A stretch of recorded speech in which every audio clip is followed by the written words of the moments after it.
Bismillahirrahmanirrahim. Assalamualaikum warahmatullahi wabarakatuh.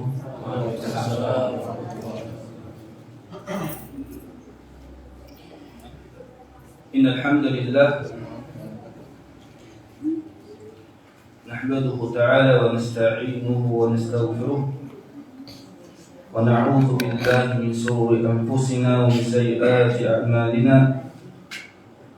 من يهده الله فلا مضل له ومن يضلله فلا هادي له أشهد أن لا إله إلا الله وحده لا شريك له وأشهد أن محمدا عبده ورسوله لا نبي ورسول بعده.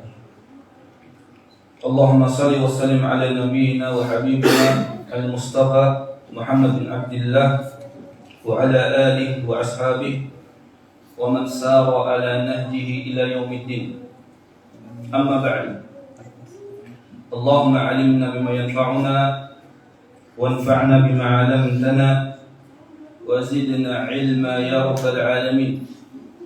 اللهم لا علم لنا إلا ما علمتنا إنك عليم حكيم.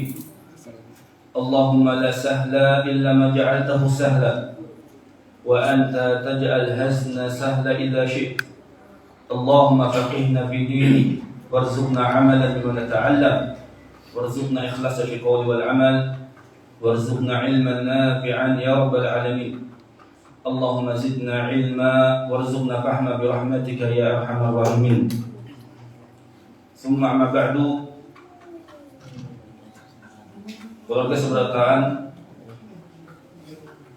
yang ulun cintai karena Allah Subhanahu wa taala, alhamdulillah di malam hari ini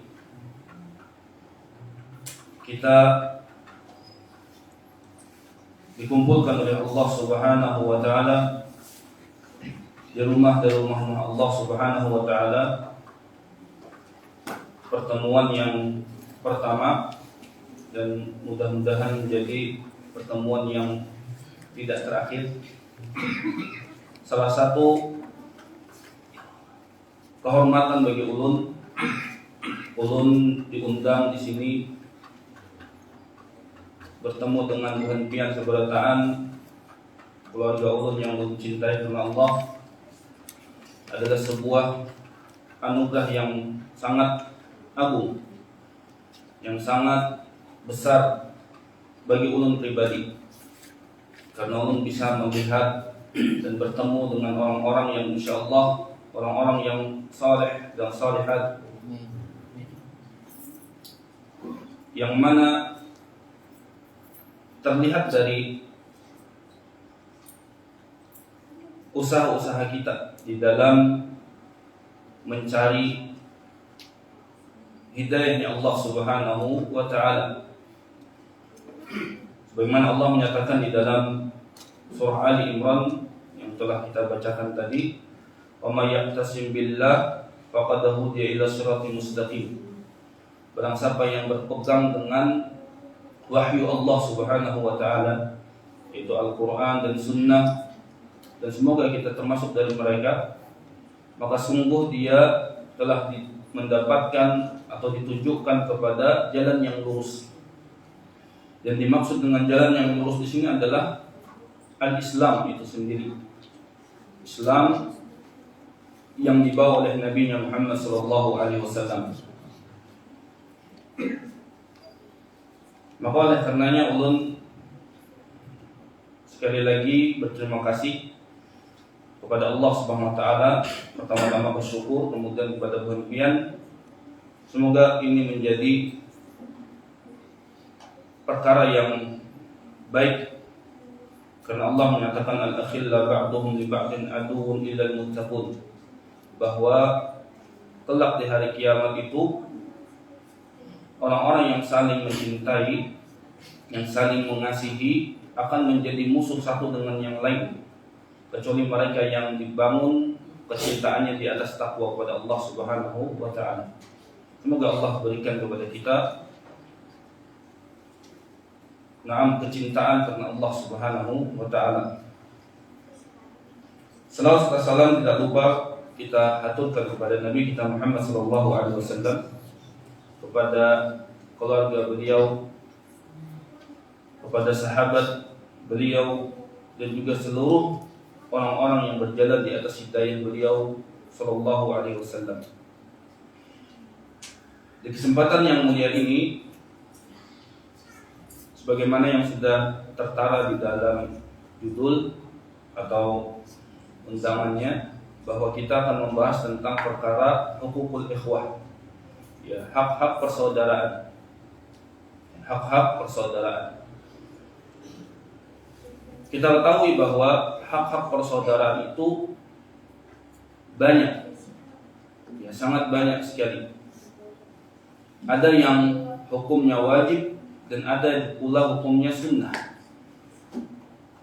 Akan tetapi yang akan kita bahas adalah secara umum, tidak memandang kepada hukum dari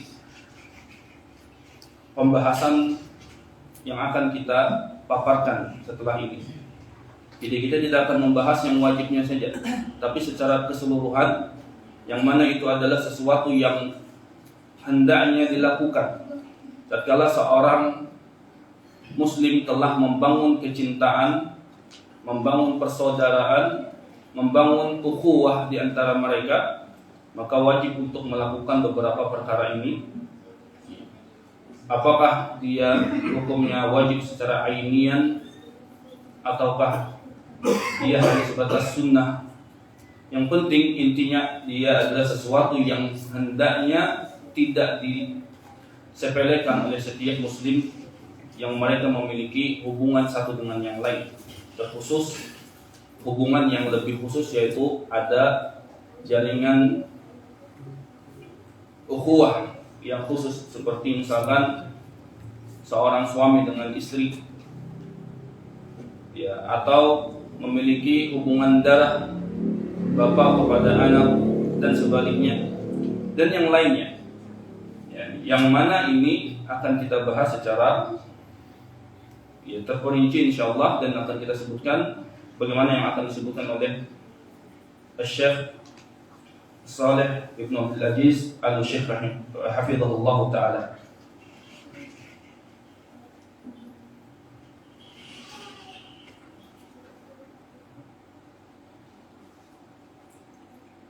Hukukul ukhwah, ya, hak-hak persaudaraan. Kenapa wajib atau harus untuk kita pelajari? Pertama-tama kita harus pahami bahwa persaudaraan adalah sebuah ibadah. Ini intinya, bahwa persaudaraan atau membangun persaudaraan sesama muslim adalah sebuah ibadah. Sebuah ibadah yang Allah Subhanahu wa taala perintahkan untuk kita berpegang dengannya, untuk kita bersatu. Makanya Allah menyatakan wa'tasimu bihablillahi jami'an wa la tafarraqu. Berpegang teguhlah kalian dengan tali Allah, yaitu Al-Qur'an dan Sunnah, dan janganlah kalian saling berpecah belah. Allah memerintahkan untuk kita bersatu. Mafhum dari ayat ini, Allah SWT menginginkan seluruh kaum muslimin itu bersatu di atas fondasi yang satu, yaitu Al-Quran dan Sunnah. Menunjukkan bahwa persatuan ini diperlukan al-ukhuwah, saling mengokohkan satu dengan yang lain. Tidak bisa kemudian seorang itu hidup dengan sendiri. Perlu adanya ukhuwah, saling membantu di atas ketaatan kepada Allah Subhanahu wa taala. Dan juga kita pahami bahwa persaudaraan itu adalah nikmat dari Allah Subhanahu wa taala yang patut harus kita syukuri. Ini kedua kenapa kemudian kita harus mempelajari dan mengenal hak-hak persaudaraan.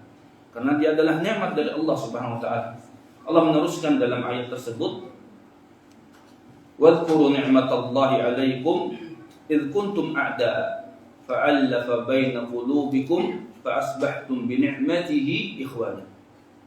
Jelas di sini Allah menjelaskan bahwa persaudaraan yang terbangun itu adalah nikmat dari Allah Subhanahu wa taala. Ya, jelas. Allah mengatakan, "Ingatlah atas kalian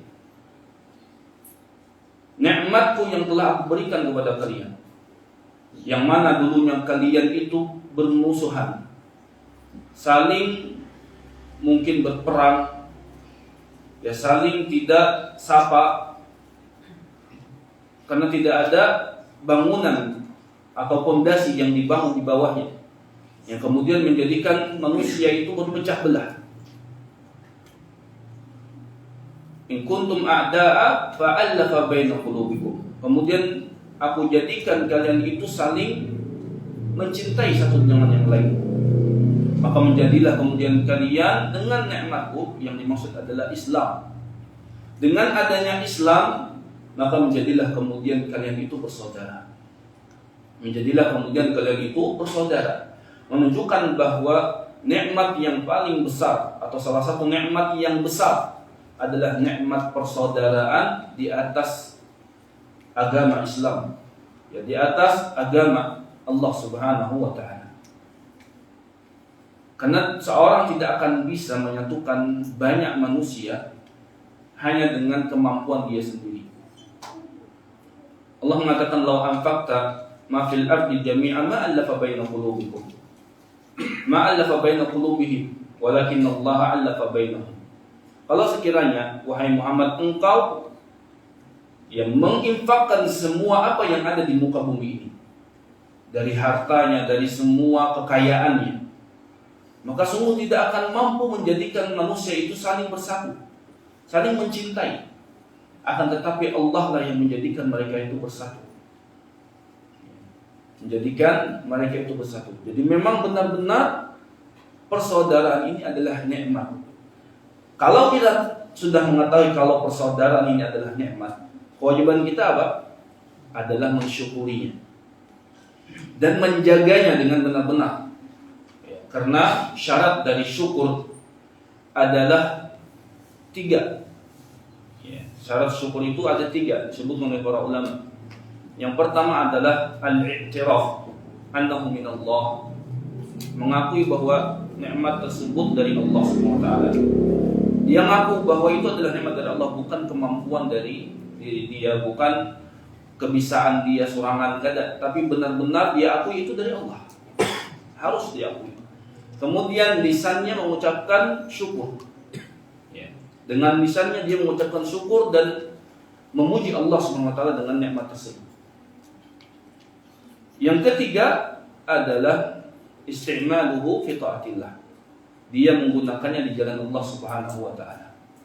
Harus kemudian benar-benar dia tunjukkan bahwa benar-benar dia ikhlas atau benar-benar dia bersyukur kepada Allah dengan mengamalkan dan menggunakan fasilitas atau segala apa yang telah Allah berikan dari nikmat-nikmatnya. Maka tidak cukup bagi seorang muslim itu kalau misalkan dia hanya sebatas mengucapkan alhamdulillah tatkala diberikan rezeki. Tidak cukup membuktikan kalau dia itu sudah bersyukur. Harus dengan pembuktian amal. Ya, harus dengan pembuktian amal. Kalau kebersamaan yang mencintai Allah Subhanahu wa taala. Dan banyak lagi kenapa kemudian kita itu harus kemudian benar-benar ya memahami beberapa hak-hak persaudaraan. Dan yang kita akan bahas bukan sebatas hak-hak yang secara umum ya. Hak muslim kepada muslim ada 6. Itu tidak. Ya, itu sudah sesuatu yang ma'ruf di antara kita. Ya, memberikan salam, ya menjawab undangan, ya kan, kemudian memberikan tashmid tatkala dia bersin. Tidak ini yang kita bahas, tapi lebih kepada khusus, ya, yang lebih khusus dari itu. Nah, kita bahas langsung, ikhwan, untuk meringkas waktu. Beliau di sini menyebutkan yang pertama hak persaudaraan, yang wajib, bukan wajib ya, tapi yang harus, ya, karena yang akan disebutkan ini tidak hanya wajib saja, tapi intinya dia adalah sesuatu yang disyariatkan oleh Allah Subhanahu wa taala. Ya. Kita punya kaidah, ikhwan, yang disebutkan oleh Ibnu Qayyim rahimahullah taala. Kata Ibnu Qayyim rahimahullah taala, "Idza jaa sunnah fala tandur ila dzatihi, walakin zur ila qa'ilihi." kalau datang sebuah sunnah, maka engkau janganlah melihat kepada zatnya dia sunnah, tapi lihatlah dan pandanglah siapa yang mengatakan sunnah tersebut. Paham maksudnya di sini? Kalau orang hanya memandang kepada zatnya, oh sunnah, maka dia akan mudah untuk meremehkannya. Oh sunnah saja nggak apa-apa, kalau tidak dikerjakan tidak dapat dosa. Tapi kalau dia melihat dan memandang kepada yang mengucapkan, maka dia akan mengagungkan. Oh Allah yang mengucapkan, oh Rasul yang mengucapkan. Dan kadang Allah mengatakan, ya, bahwa kita itu harus taat, atiullah wa atiur Rasul. Harus taat kepada Allah Subhanahu wa taala. Maka kita harus memandang siapa yang mengucapkan. Jadi seorang muslim itu tidak melihat kepada hukum sebuah amalan atau sebuah syariat, tapi dia melihat siapa yang mengucapkannya. Kalau Allah dan Rasulnya yang mengucapkan, maka kewajiban bagi setiap muslim sami'na wa ata'na. Ya, sami'na wa ata'na.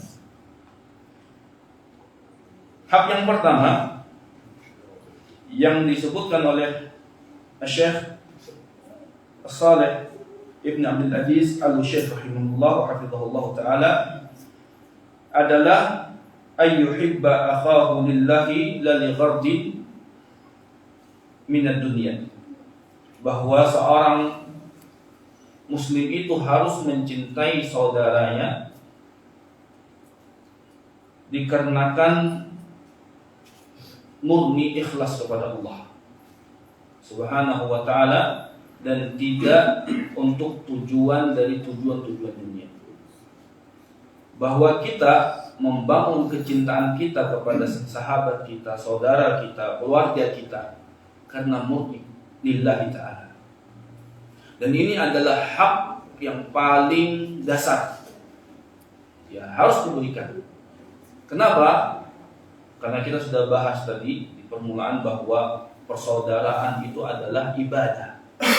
Yang namanya ibadah harus diikhlaskan hanya untuk Allah Subhanahu wa ta'ala. Wa ma umiru illa liya'budullaha mukhlishina lahu dinahu hunafa.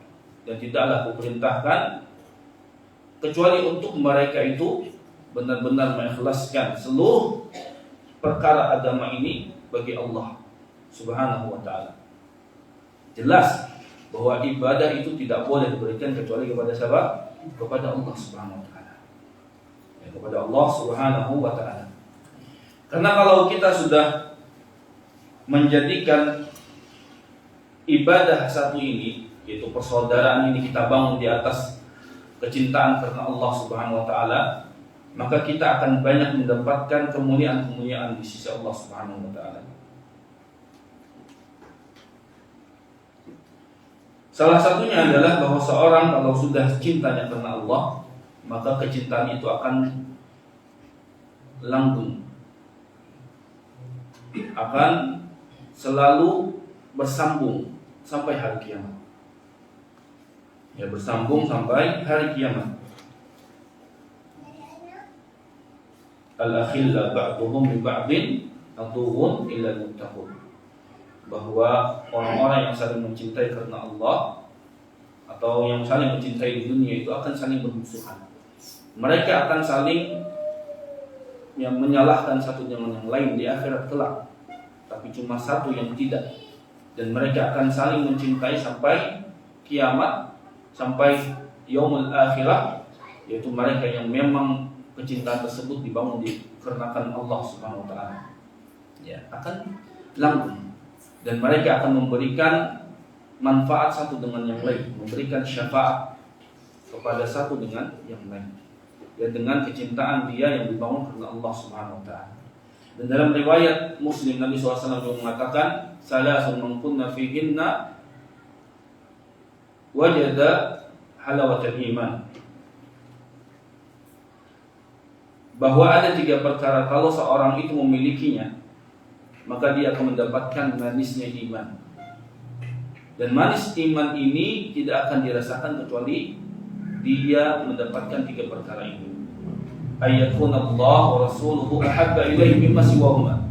Yang pertama, dia menjadikan Allah dan Rasulnya adalah sesuatu yang paling dia cintai. Sesuatu yang paling dia cintai sampai diri dia sendiri.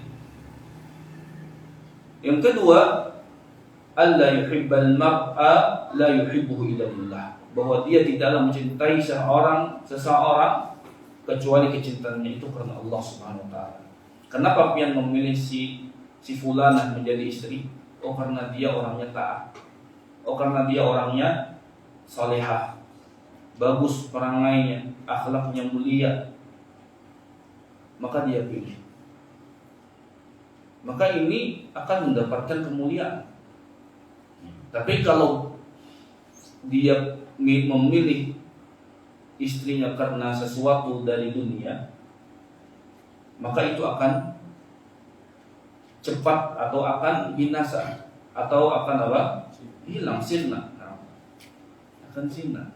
Satu mata aja melihat bungasnya, misalkan bungas akan tua, ya akan apa ngarannya, ribut dan semisalnya. Ya, apalagi kalau bungasnya itu karena pupur yang tabah ya Allah, ya kan? Karena hujan hilang, luntur. Jadi memang harus kita jadikan kecintaan kita karena Allah Subhanahu wa taala. Yang ketiga, ayyukraha ayyauda ila al-kufri kama yukraha ayyunkada fil nar. Dia benci untuk kembali kepada kekufuran setelah Allah telah berikan dia hidayah, ya, sebagaimana dia benci dilemparkan ke dalam api neraka. Jadi dia benar-benar istiqomah di atas hidayah yang telah Allah tunjukkan kepadanya. Ya, istiqomah di atas hidayah yang dia tunjukkan. Bagaimana caranya? Dia selalu berusaha menuntut ilmu, ya, mencari guru, mencari sahabat yang baik dengan cara-cara yang disyariatkan, ya, yang ditunjukkan oleh agama ini. Bukan hanya diam gitu kan? Karena hidayah itu akan hilang kalau kita biarkan begitu saja. Hidayah itu adalah ilmu, petunjuk dari Allah Subhanahu wa taala. Harus dicari. Enggak bisa kemudian dibiarkan begitu saja. Karena memang kayak itu, ikhwan. Orang itu kalau awal-awal tahu agama atau mengenal hidayah, awal-awal prosesnya itu merasa sombong pertamanya. Akan merasa sombong, merasa aku mulia sudah, nah, ya dapat hidayah, tahu ilmu beberapa perkara, merasa sombong. Melihat orang yang kada kayaknya, kasihan itu. Ya, seperti itu. Cangangi orang yang belain lawannya, merasa sombong. Proses yang kedua, tingkatan yang kedua, tatkala dia ambil lagi ilmu, belajar lagi, maka dia akan tawadhu. Yang merasa tawadhu. Tawadhu dia merasa biasa-biasa saja itu. Bahwa dia bukan sesuatu yang spesial. Tawadhu dia. Nah, tingkatan yang ketiga, yang terakhir, maka tatkala dia terus yang menggali ilmu, terus mencari hidayah, maka dia akan merasa bodoh setelah itu. Dia merasa bodoh, ternyata aku ini masih bungul, masih banyak sesuatu yang belum tahu, banyak benar. Nah, itu proses.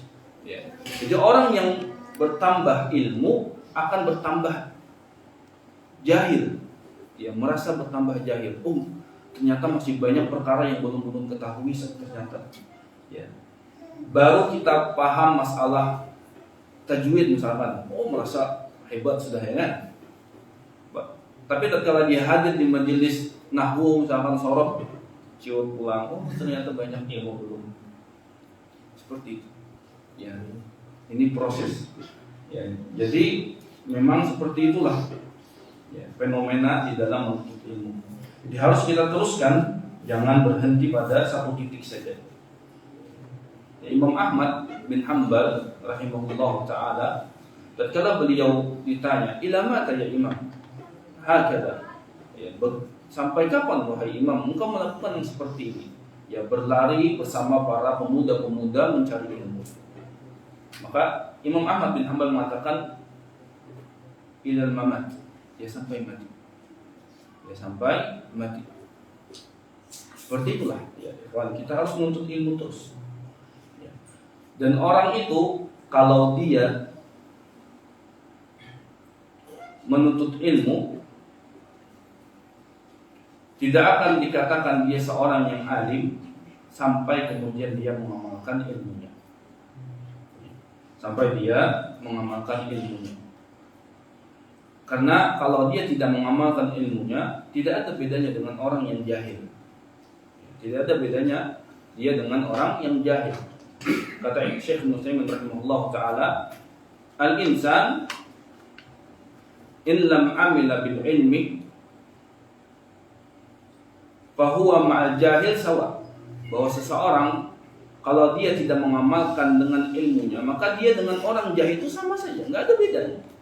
Ya. Bahkan kata beliau, al-jahilu afdal minhu. Bahkan orang yang jahil itu lebih mulia dari dia. Kenapa? Karena orang yang berilmu itu taraka ilman amdan. Dia meninggalkan ilmu secara sengaja. Dia tahu itu ilmu, nggak dia amalkan sengaja dia. Khilafan lil jahil. Beda dengan orang yang jahil. Ya, beda dengan orang jahil. Ya, sekiranya dia mengetahui, kata Syekh, yantafa'u bihi. Mungkin saja kalau sekiranya seorang yang jahil itu tahu ilmu yang engkau ketahui, mungkin dia akan lebih bermanfaat baginya, lebih mulia. Ini yang membedakan, ya, hal yastawi alladziina ya'lamun wal ladziina la ya'lamun. Apakah sama orang yang berilmu dengan yang tidak berilmu? Sama apa tidak? Tidak sama. Apa yang membedakan poros dasar perbedaan orang yang berilmu dengan tidak berilmu? Adalah amal.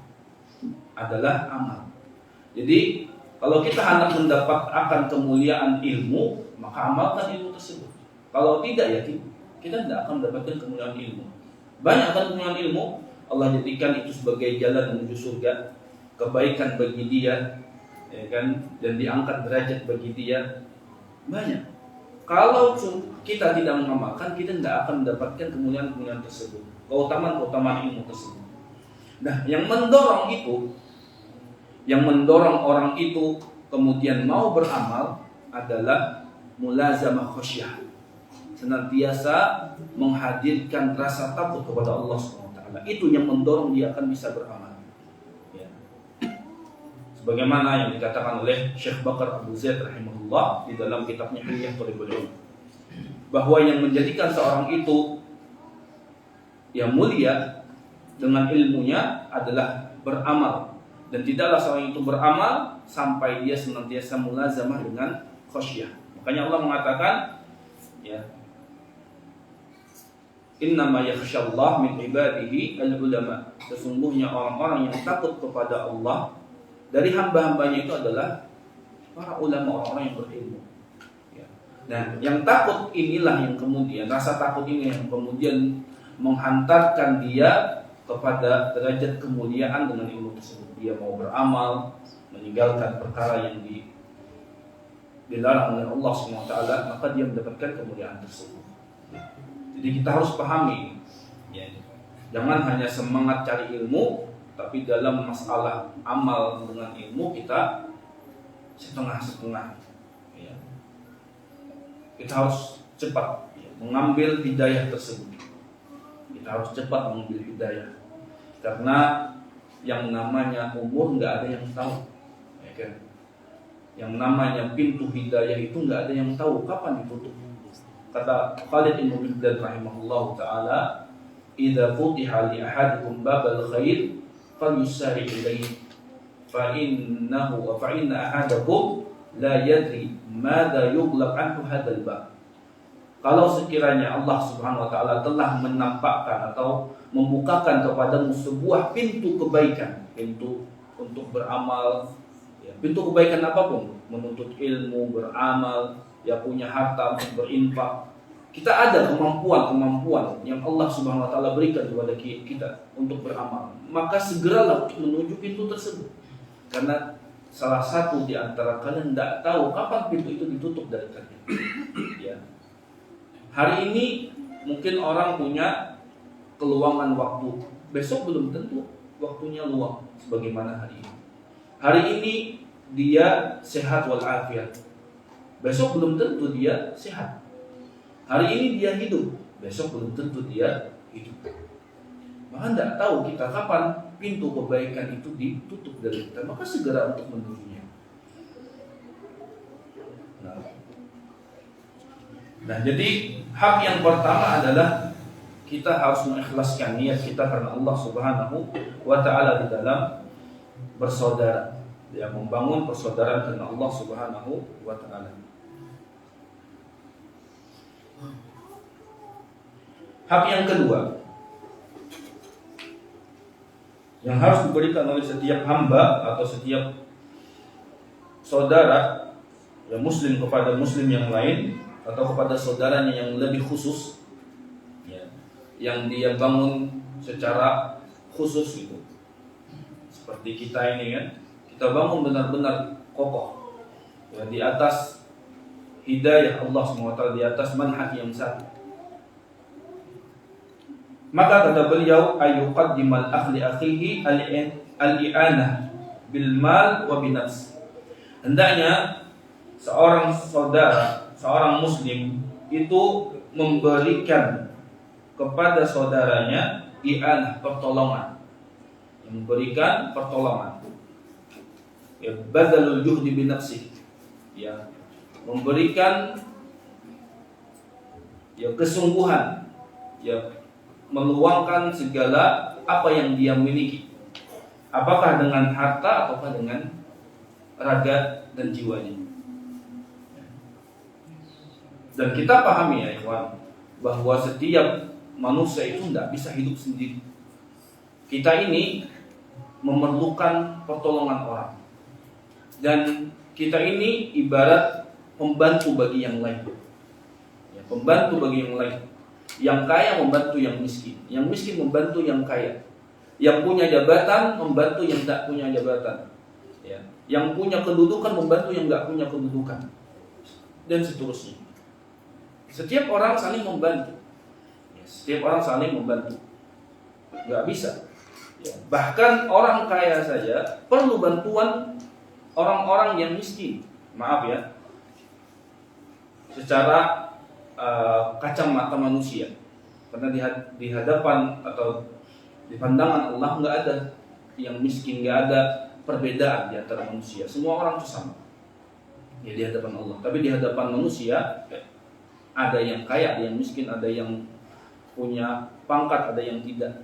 Itu di hadapan manusia. Karena Allah mengatakan, ya ayuhan nas, inna khalaqnakum min dzakarin wa untha wa ja'alnakum syu'uban wa qabaila lita'arafu. Inna akramakum indallahi atqakum. Dalam surah Al-Hujurat. Wahai sekalian manusia, sungguh aku telah ciptakan kalian laki-laki dan perempuan, dari laki-laki dan perempuan, dan kami jadikan kalian itu saling bersuku-suku. Itu semua adalah agar kalian saling mengenal satu yang dengan yang lain, ya, saling mengenal, dan sebagai bentuk fitnah nantinya.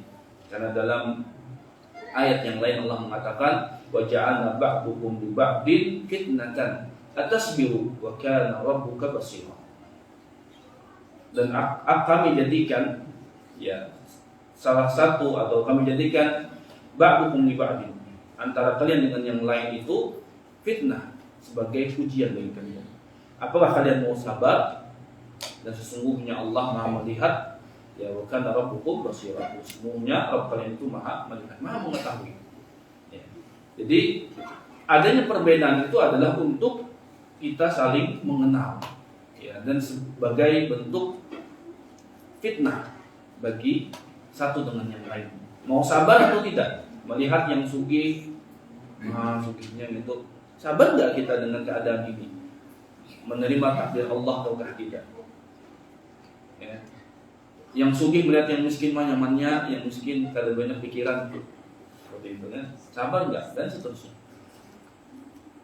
Jadi harus ya kita pahami itu. Inna akramakum indallahi atqakum. Sesungguhnya orang yang mulia jadi sisi Allah itu adalah orang yang paling bertakwa di antara kalian. Jadi di hadapan Allah kita ini sama, enggak ada perbedaannya. Cuma di pandangan manusia saja berbeda-beda. Ya, pandangan manusia berbeda-beda. Kenapa ikhwan? Ulun bersama mengatakan yang kayak ini karena orang kaya pun itu memerlukan bantuan orang-orang yang di bawah mereka. Ya, dari kekayaan. Coba kalau sekiranya kandidat kata miskin, tidak bakalan ada kata kaya. Ya kan? Kenapa ada nama si kaya? Karena ada si miskin. Coba kalau kandidat miskin seberataan sugih. Ayo, kaya apa? Kaya ada istilah kaya dan miskin. Berarti menunjukkan bahwa perlunya seorang itu kepada yang miskin, kaya kepada yang miskin. Kita lihat lagi, kalau sekiranya misalkan nggak ada orang miskin, kaya berdatangan, pusing orang-orang kaya ini. Tatkala sudah sampai kepadanya nisab, ya harus mengeluarkan zakat, kemana dia keluarkan zakatnya? Kalau kali itu orang miskin, bingung, datang kepada sesama yang kaya, aku pun banyak, iya. Pada perlu kayak itu, pusing dia, ya kan? Jadi setiap orang memerlukan bantuan. Ya. Coba misalkan seandainya orang-orang miskin sombong berdatang, kadang hendak menerima. Anggaplah ada orang miskin dan kaya, tapi orang miskin ini sombong berdatang. Nih aku untuk sedekah mafian. Kayak itu, kadang menerima kayak itu. Kadang hendak menerima. Atau misalkan ada dari keluarga yang kaya meninggal, tolong angkatkan keranjang mayat. Bukan levelnya kami mengangkat kayak itu. Siapa yang mau mengangkat keranjang? Keranjang mayat. Orang-orang yang punya jabatan jarang. Orang yang punya kedudukan jarang. Pasti mereka yang memiliki ekonomi yang di bawah, yang menggali kuburan siapa? Coba kaya berdatang. Tadi dengan apa? Gali suraman disitu. Sulit kan? Nah itulah makanya seorang itu tidak bisa hidup sendiri. Ya harus saling membantu satu dengan yang lain. Nah, di dalam hukum Islam, seorang muslim itu memang disyariatkan atau dianjurkan, bahkan sangat-sangat ditekankan untuk menolong orang lain. Karena itu sudah sesuatu yang harus dilakukan oleh setiap muslim. Ya, Nabi SAW menyebutkan dalam sebuah riwayat oleh Imam Muslim dari Abu Hurairah radhiyallahu taala anhu, kata Nabi SAW, man nafasa anil mu'min qurbatan min qurabi dunya, nafasallahu anhu qurbatan min qurabi yaumil qiyamah. Barang siapa yang menolong seorang hamba atau meringankan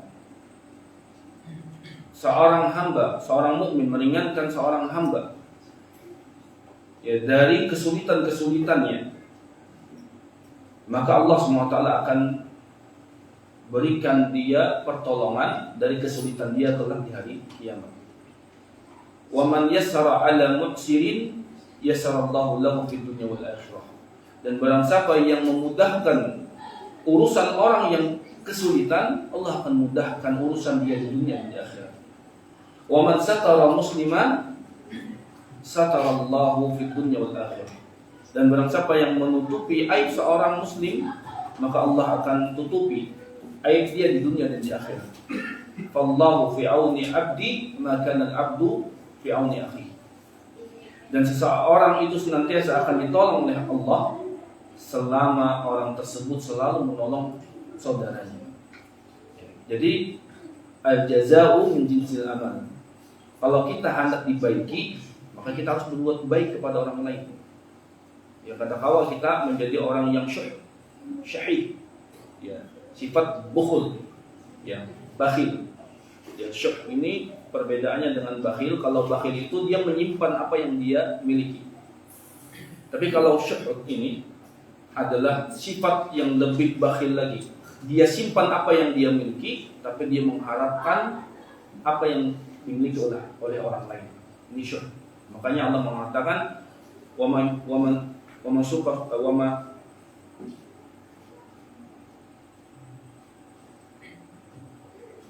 dalam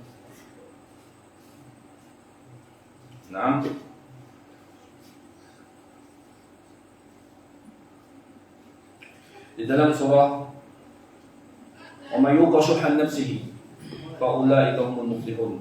Barang siapa yang mampu untuk menahan asyuh dari jiwanya, maka orang-orang inilah yang akan mendapatkan muflih, keberuntungan dan keselamatan. Karena syuh ini, syahid, adalah sifat orang-orang terdahulu yang menjadikan mereka itu mereka kemudian dibismi oleh Allah Subhanahu wa taala. Ya. Mereka mendapatkan bencana dan mereka mendapatkan al-halak, kebinasaan oleh Allah Subhanahu wa taala. Allah mengatakan, Nabi SAW mengatakan dalam sebuah riwayat, wattaqu zulma fa inna zulmu zulumatun yaumil qiyamah. Fa inna zulma zulumatun yaumil qiyamah. Nabi SAW, takutlah kalian kepada kezaliman, karena kezaliman itu adalah kezaliman yang akan didapatkan di hari kiamat. Wattaqu syuh fa inna syuh ahlaka man kana qablakum. Dan takutlah kalian kepada sifat syuhud, karena inilah sifat yang menjadikan orang-orang terdahulu itu binasa. Jadi benar-benar berbahaya sekali syuhud ini. Jadi kita nggak boleh memiliki sifat ini. Ya, hendak ditraktir terus misalkan, kada pernah menraktir. Hendak ditolong terus, kada pernah menolong. Ini syuhud namanya, yang nggak bagus. Bahkan ini termasuk dari dosa-dosa besar, ya, yang diancam dengan ancaman Allah Subhanahu wa taala. Maka seorang harus bisa memberikan pertolongan kepada sahabatnya. Ya, nggak perlu dengan sesuatu yang paling dia cintai, sesuatu yang paling dia ketujui. Ya, lan tanalul birra hatta tunfiqu mimma tuhibbun. Kalian tidak akan dikatakan berbuat baik sampai kalian menginfakkan sesuatu yang paling kalian cintai. Ya, ini berat bagi seorang manusia. Sudah cukup memberikan sesuatu yang ringan bagi kita. Tapi istimrar itu lebih utama, baik. Ya, karena Nabi SAW mengatakan ahabbul a'mal ilallah adwamuha wa in qalla, bahwa amalan yang paling Allah cintai itu adalah amalan yang terus-menerus walaupun sedikit. Ya, konsisten. Yang memberi fakir miskin 2.000, ada lewat 2.000, tapi dia konsisten setiap hari dia memberi. Daripada memberi 100.000 tapi setahun sekali misalkan. Ya, ini kurang ya kemuliaannya di sisi Allah Subhanahu wa taala dan kurang kecintaannya oleh Allah Subhanahu wa taala. Ya, intinya adalah konsisten. Ya, istiqamah di dalam amalan sekecil apapun. Ini lebih utama.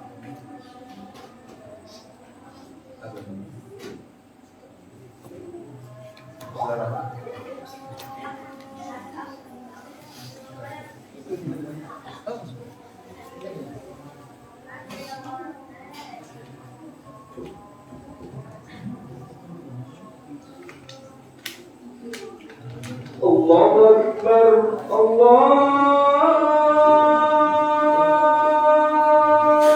Akbar.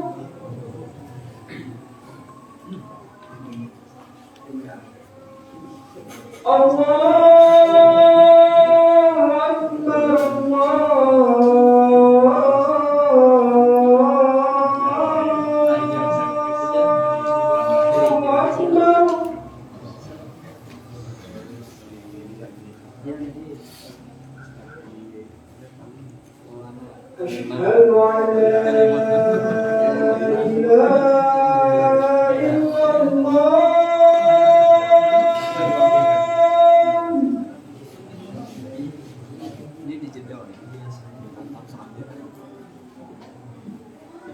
أشهد أن لا إله إلا الله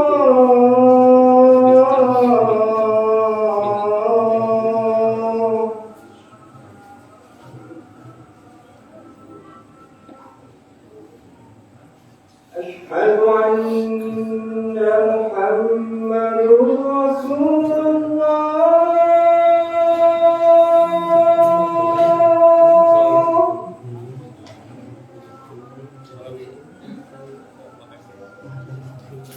أشهد أن محمد رسول الله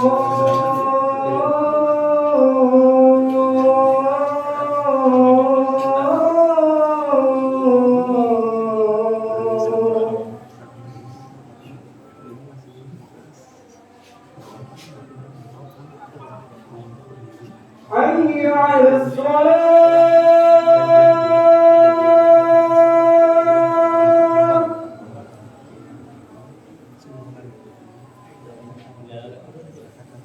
حي على الصلاة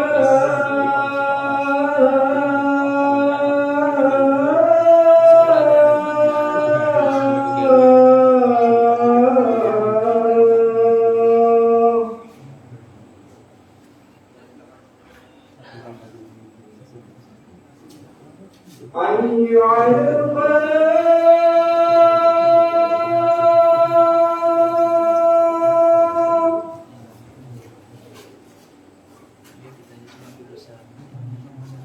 حي على الفلاح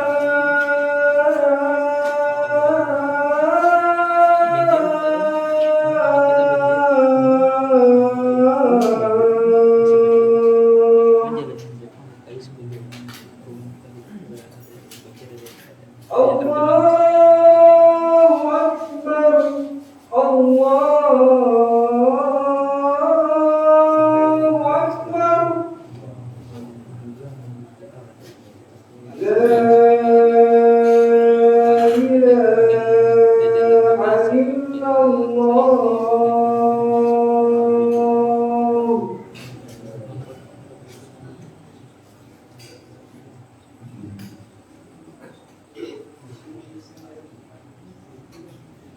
Kita lanjutkan sedikit. Alhamdulillah, salatu wassalamu ala Rasulillah, amma ba'du.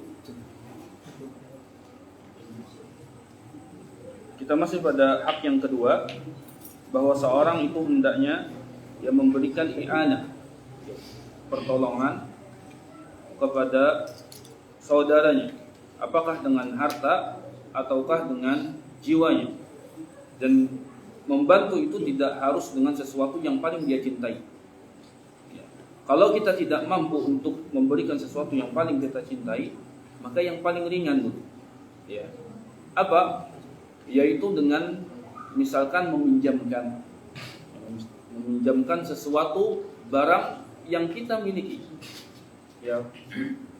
Karena kalau seorang itu meminjamkan 2 kali kepada seorang muslim yang lain, pada sahabatnya, pada saudaranya, maka Allah SWT akan berikan dia pahala seperti pahala dia memberikan semisal dengan barang yang dia pinjamkan tersebut. Nabi SAW mengatakan dalam hadis Ibnu Majah, kemuliaan seorang yang meminjamkan 2 kali. Jadi kalau kita ada bisa memberi seberataan, kita pinjami barang. Kata Nabi SAW, man aqrada akahu marrataini fa huwa kasadaqati alaihi. Barang siapa yang meminjamkan saudaranya dengan sebuah pinjaman 2 kali, maka dia ibarat seperti bersedekah dengan barang tersebut. Sepeda motor misalkan minjam bang 1 mat ya kawan, silahkan pinjam, ya kan? Kemudian beberapa saat minjam lagi dia, silahkan. Yang penting untuk digunakan sesuatu yang memang hajat, ya diperlukan, ya bukan kesan bermain-main dan macam-macam.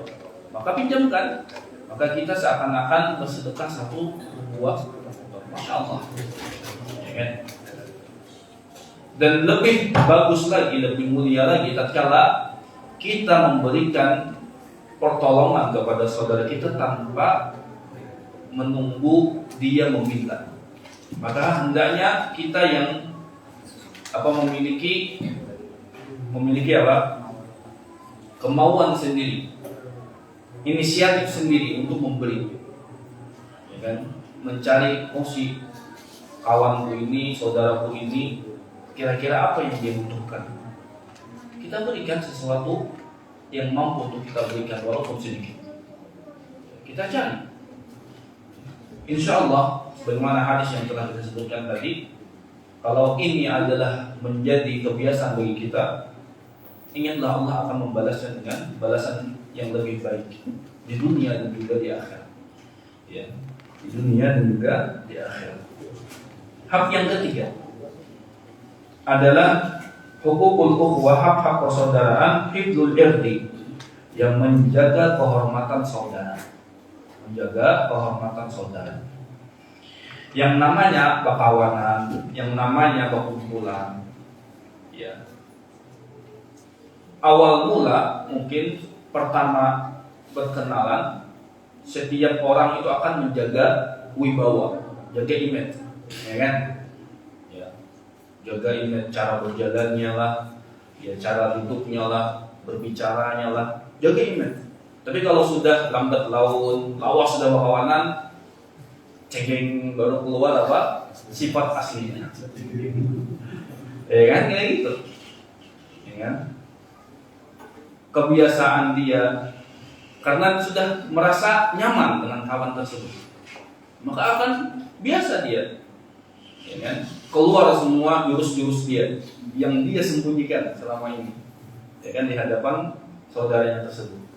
Nah, kalau sudah demikian, kewajiban bagi setiap muslim adalah menjaga aib kawan kita, jaga kehormatannya. Jangan, sekalinya si anu itu sifatnya kayak gini kamu, bisa berarti enggak boleh.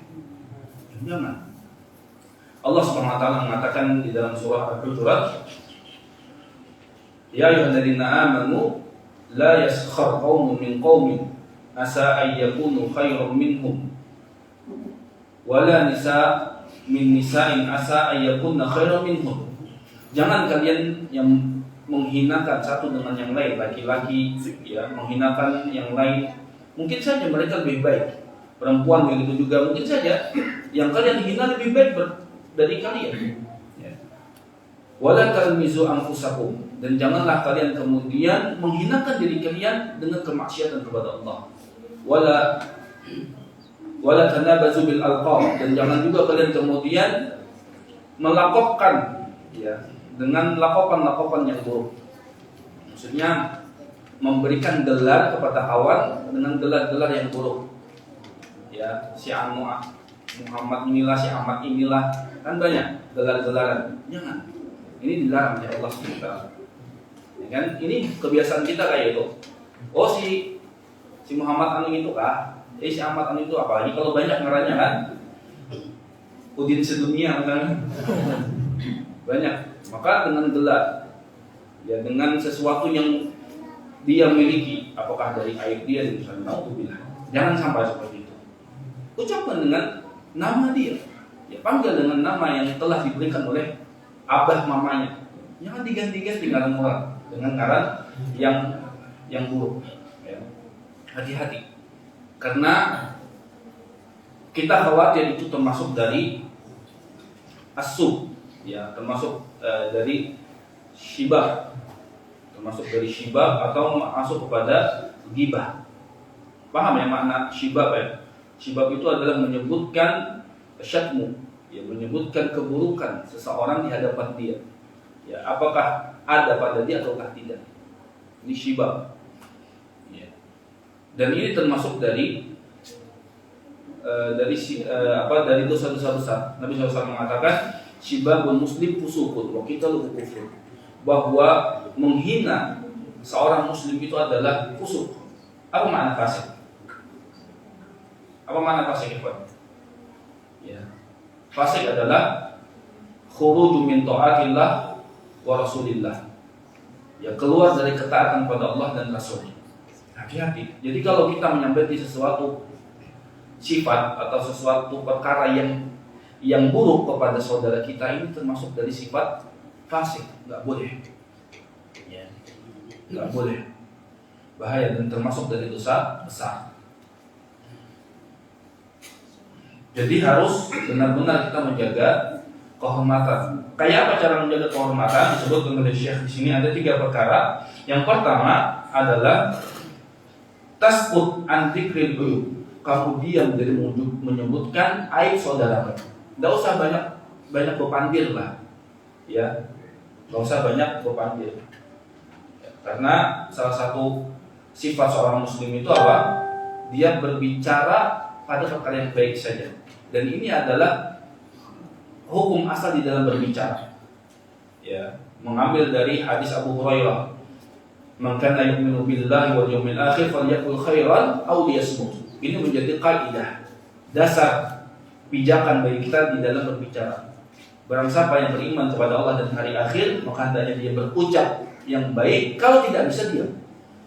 Jadi ucapan yang baik itu adalah berucap itu adalah hanya perkara yang baik saja, yang diperlukan saja. Apa? Bagaimana perkara yang baik itu? Ya. Sebagaimana Allah mengatakan la khaira fi katsirin min najwahum illa man amara bisadaqatin aw ma'rufin aw islahin bainan nas. Tidak ada kebaikan pada banyak apa yang mereka bisikkan, yang mereka ucapkan, kecuali pada perkara yang memerintahkan kepada sedekah, aw ma'rufin, atau perkara yang ma'ruf, atau islah bainan nas, atau memperbaiki hubungan di antara manusia. Ini adalah ucapan yang baik, nasihat, ya kan, sesuatu yang bermanfaat bagi seseorang. Intinya adalah memang perkara yang diperlukan untuk berbicara. Kalau tidak, ya sudah diam, jangan berbicara. Ya, min husnil islamin mar'i tarkuhu ma la ya'ni. Termasuk dari baiknya keislaman seseorang itu meninggalkan sesuatu yang tidak bermanfaat. Ya, tidak ada gunanya. Tidak usah berkomentar lah, macam-macam lah, tidak usah. Diam saja. Apalagi perkara aib seorang muslim. Ya, aib seorang muslim haram untuk diucapkan. Kemudian yang kedua adalah alla tutkimu ma'ahu su'al. Kan usah banyak bertakun-takun ya masalah-masalah kepada saudaramu.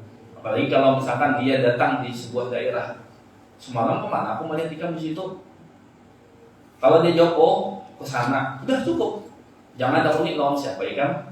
Emang apa di situ? Ditakuni macam-macam. Siapa aja di situ ada. Nah, pikiran dia macam-macam ditakuni. Kan usah tahu urusan orang. Ya kan? Kali saja dia ingin menyembunyikan sesuatu yang tidak ingin diketahui orang. Ya, jangan banyak bertakun. Sudah kalau dia ucapkan ya sudah cukup. Jangan banyak bertakun macam-macam. Cukup ya dengan sesuatu yang kita perlukan saja di dalam bertanya. Kemudian yang ketiga adalah antahfadha asrarahu, yang merahasiakan sesuatu yang rahasia darinya. Ya, merahasiakan, menyembunyikan sesuatu yang rahasia darinya. Maksudnya adalah perkara-perkara yang dia hanya ingin engkau saja yang tahu. Ya, apalagi kalau dia jelas-jelas mengatakan, aku pandai lo nikah berduaan. Ya, jangan sampaikan kepada yang lain. Nah, berarti itu sesuatu amanah, nggak boleh disampaikan kepada yang lain. Ya kan? Dan cirinya Nabi SAW mengatakan, ciri kalau itu adalah sebuah amanah. Dan Nabi SAW dalam sebuah riwayat diriwayatkan oleh Imam Abu Dawud, ar-rajulu idza hadatsa ar-rajula bi haditsin thumma iltafata anhu fa hiya amanah. Seseorang kalau dia berbicara dengan sebuah pandangan yang sangat lurus gitu, pandangannya ujung-ujung memandang ikan. Jadi dia memperhatikan di kanan kiri baru dia berpandir. Fokus gitu dia berpandir gitu. Dia lihat kanan kiri baru dia sampaikan. Walaupun dia tidak mengatakan ini amanah lah, aku hanya ikam aja yang tahu, aku sampaikan kepada ikam saja. Hanya ikam yang tahu, jangan sampai orang lain. Walaupun tidak dia ucapkan seperti itu, Tapi cirinya tatkala dia berbicara kepadamu berduaan, kemudian dia memandang kiri dan kanan, melihat melirik kiri dan kanan, apakah ada orang lain? Kalau ternyata tidak ada berucap, nah berarti ini sebuah prediksi kalau itu adalah sebuah amanah. Jadi kita sudah diam dari perkara tersebut, harus diam, jangan menyampaikan sesuatu yang sifatnya amanah. Nah, hak yang keempat, ikhwan, adalah antujanniba akhaka su'u dhanni bih. Engkau menghindarkan dari dirimu tentang buruk sangka padanya. Maksudnya jangan engkau banyak buruk sangka pada saudaramu. Jangan banyak buruk sangka kepada saudaramu. Nabi SAW mengatakan, istanibu iyyakum wadh-dhann fa innal dhann akdzabul hadis. Hati-hati, kata Nabi SAW, tentang zon, prasangka yang buruk.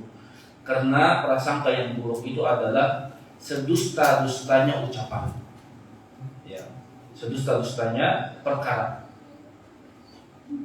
Jadi prasangka kepada orang lain itu sedusta-dustanya perkara. Jangan banyak sangka kepada orang, selalu baik sangka saja. Selalu baik sangka. Karena yang namanya suudzon itu adalah at-tuhmah. At-tuhmah, yaitu dia berprasangka kepada orang lain biduni burhan, tanpa ada burhan, bukti, tanpa ada bukti. Jadi dia menyangkai seseorang tanpa ada bukti. Dia menyatakan si fulan, oh kayaknya seperti itu, tapi nggak ada buktinya. Itu namanya dzon. Kemudian ittiham, bila bagina, dan juga termasuk dari ittiham bila bagina. Dia memvonis seseorang tanpa penjelasan. Jadi langsung memvonis, oh si Anu itu kayak ini orangnya, sebelum dia meminta penjelasan. Jadi suudzon itu adalah yang pertama, yang menyatakan seorang dengan prasangka yang buruk tanpa ada bukti, dan memvonis seseorang tanpa ada penjelasan. Jadi kita harus, kalau misalkan kita melihat sahabat kita, saudara kita dalam keburukan, jangan langsung vonis dia melakukan kemaksiatan misalkan, atau dia misalkan duduk di depan bioskop misalkan, langsung wah si Anu itu dasar juga bioskop, berarti bioskop apa namanya, diskotik yang ini masuk diskotik, padahal dia cuma berdiri di situ, tahu nggak? Belum tentu dia masuk, ya kan?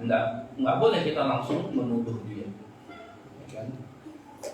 Belum tentu dia masuk dan melakukan sesuatu yang kita sangkai. Hati-hati, jangan sampai syaitan bermain di situ, memecah persaudaraan kita. Karena ini adalah salah satu trik syaitan. Setelah dia putus asa untuk menyesatkan manusia untuk menyembahnya, dia akan beralih kepada tahwish bainan nas, menjadikan manusia itu saling bermusuhan. Inna syaitana yai'as ayyu'bada fi jaziratil Arab, bahwa syaitan itu sudah putus asa untuk dia diibadahi di jazirah Arab, di negeri Arab. Walakin tahrishu bainahum, akan tapi syaitan itu tidak putus asa untuk tahrish, menjadikan bermusuhan di antara kaum muslimin. Ini hati-hati. Ini adalah caranya syaitan untuk menyesatkan manusia. Kalau sudah kaum muslimin itu berpecah belah, bermusuhan, lemahlah Islam ini, lemahlah Muslim, kaum muslimin Islam akan lemah dan akan mudah kemudian runtuh, akan mudah untuk dihancurkan. Ini tujuan syaitan.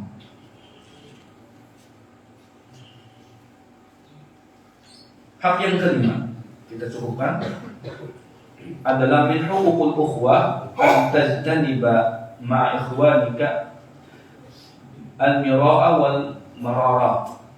Engkau hendaknya menjauhkan dirimu dengan saudaramu itu banyak berdebat atau banyak berbantah-bantahan.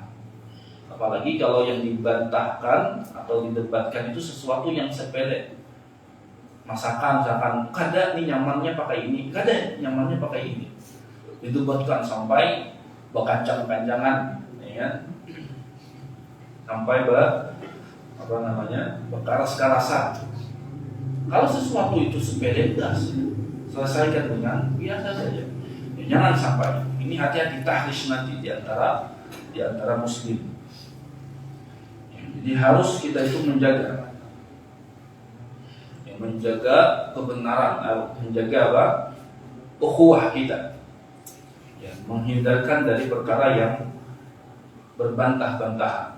Ya, kalau misalkan perkara itu adalah perkara misalkan istihadiyah, perkara yang full, nggak usah terlalu dilebar-lebarkan. Semua orang silakan berpandangan dengan pandangan dia di dalam masalah fur'iyah, ya, masalah istihadiyah.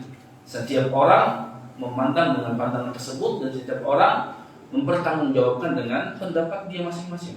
Si A berdarah jarinya tatkala tasyahud, yang satu tidak. Sudah, nggak usah berbantah-bantahan sampai berkancang-kancangan, bersesarikan, nggak usah. Itu perkara yang full, yang nantinya itu akan menjadi pertanggungjawaban masing-masing. Ya, kan? Nggak usah diperdebatkan sampai kemudian menjadikan permusuhan. Ya, saling terbuka di dalam masalah yang seperti itu. Perkaranya ringan. Dan masih banyak yang lain, ikhwan. Dari hak-hak persaudaraan, yang masih ada 5 hak persaudaraan yang disebutkan oleh beliau di sini.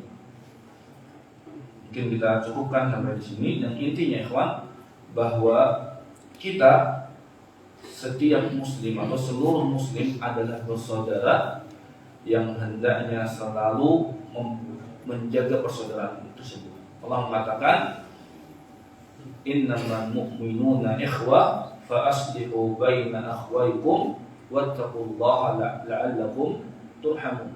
Sesungguhnya orang-orang yang beriman itu adalah bersaudara, maka senantiasalah kalian mengislahkan di antara kalian di dalam persaudaraan kalian. Kalau ada perselisihan, segera untuk diselesaikan, jangan dibiarkan. Ya, dan senantiasalah bertakwa kepada Allah dalam artian selalu bangun persaudaraan kalian karena Allah. Kalau tujuan kita satu sama, nggak bakalan ada yang namanya perbedaan dan permusuhan. Kalau satu sama tujuannya untuk dakwah, apalagi misalkan, nggak usah satu mendahulukan egonya, satu mendahulukan pendapatnya, nggak usah. Satu jalan sama, tujuannya satu, nggak ada yang namanya permusuhan. Ya, karena kalau kita bersatu, Allah memberikan rahmat kepada kita. Wattaqullaha la'allakum turhamun. Ya, Allah akan turunkan rahmatnya kepada kita, kasih sayang Allah SWT. Dengan syarat dibangun di atas ketakwaan kepada Allah Subhanahu wa taala.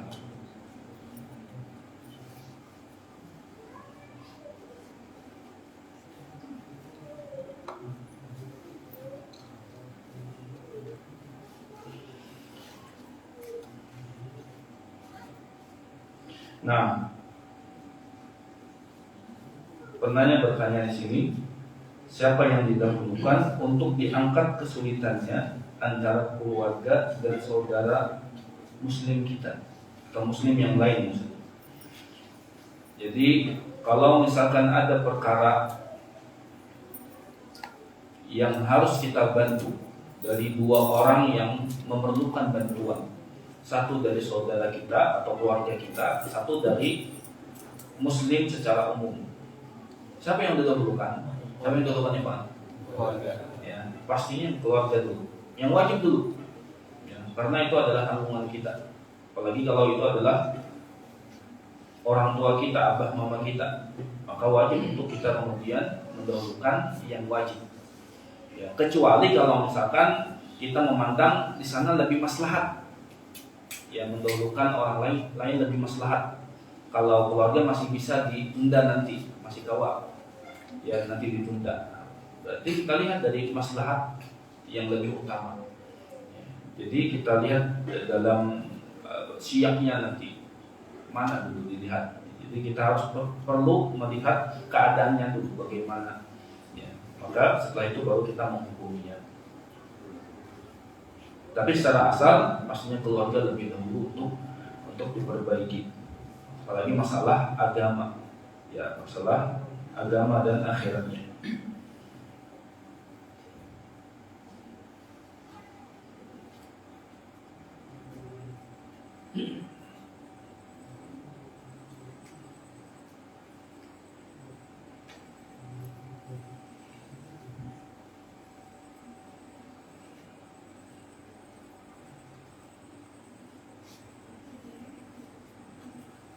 Masya Allah. Sini pertanyaan yang kedua. Assalamualaikum Ustaz, saya memiliki seorang teman yang selalu merasa disakiti. Jadi ada suaminya selalu merasa disakiti, dikhianati dan pada akhirnya menjauhi orang-orang sekitarnya. Jadi dia memiliki perasaan yang dalam tanda kutip salah paham gitu. Merasa disakiti terus, merasa dia mungkin dikhianatilah atau dikucilkanlah, dan ini banyak merasa dikucilkan. Jadi dia baperan gitu. Maka kemudian dia menjauhi kawan-kawannya. Padahal saat saya bertabayun ya dengan yang lain dari teman-temannya, ceritanya dia yang sering salah paham. Jadi diceritakan bahwa sebenarnya dia yang sering salah paham. Jadi intinya apa? Dia yang sering salah paham dengan dengan kawan-kawan yang lain. Jadi apa yang harus dilakukan? Jadi dia yang salah paham. Apa yang harus dilakukan? Ya sudah, dikumpulkan, kemudian tabayun. Makanya tabayun itu perlu. Ya, in ja'akum fasiqun binaba'in fatabayyanu. Kalau datang orang yang memberikan kabar, maka tabayunlah tentang kebenaran kabar tersebut. Tabayun. Dan Allah mengatakan keterusan ayat tersebut, wa in ta'ifatani minal mu'minina iqtatalu fa aslihu bainahuma. Kalau di antara mukmin itu didapati saling bermusuhan, iqtatalu, saling berhantaman, ya saling bercekcok, maka fa aslihu bainahuma, perbaiki di antara keduanya. Jadi ini kewajiban kita seorang muslim. Ya, unsur akhaka zaliman wa mazluman. Ya, tolong saudaramu itu yang terzalimi ataupun yang dizalimi. Ini konteksnya belum tahu siapa yang menzalimi, siapa yang terzalimi. Ya, karena salah paham saja. Intinya kita dudukan permasalahannya bersama-sama yang lain. Maka disitulah kita tabayun. Jelaskan sahabat-sahabat yang lain bahwa kami tidak memberikan sesuatu yang sebagaimana yang kamu sangka. Jadi tinggal dudukan saja, kumpulkan lagi, kemudian dijelaskan. Ya, dijelaskan. Intinya itu saja. Adakan pertemuan dan islah bainahuma. Diislah. Ya, jangan dibiarkan, karena ini hati-hati. Mungkin saja dari waswasus syaitan. Adanya waswas syaitan masih aman. Yang melihat muhanya kita lain, kada senyum aku masa aku padahal nyalatuk. Kali senyum, ya, langsung prasangka. Bahkan itu apa? Karena merawat juga. Nah, itu enggak. Jangan. Jadi itu kan salah pahaman itu sering terjadi di antara kita. Jangan dibiarkan, islah. Ya, kalau terjadi sesuatu langsung islah. Minta tabayun. Ya. Dan seterusnya. Itu saja mungkin ikhwan. Wallahu a'lam bishawab. Semoga bermanfaat apa yang kita bacakan pada hari ini. Wabillahi taufiq. Subhanallahi wa bihamdihi, asyhadu an la ilaha illa anta, astaghfiruka wa atubu ilaik. Wassalamualaikum warahmatullahi wabarakatuh.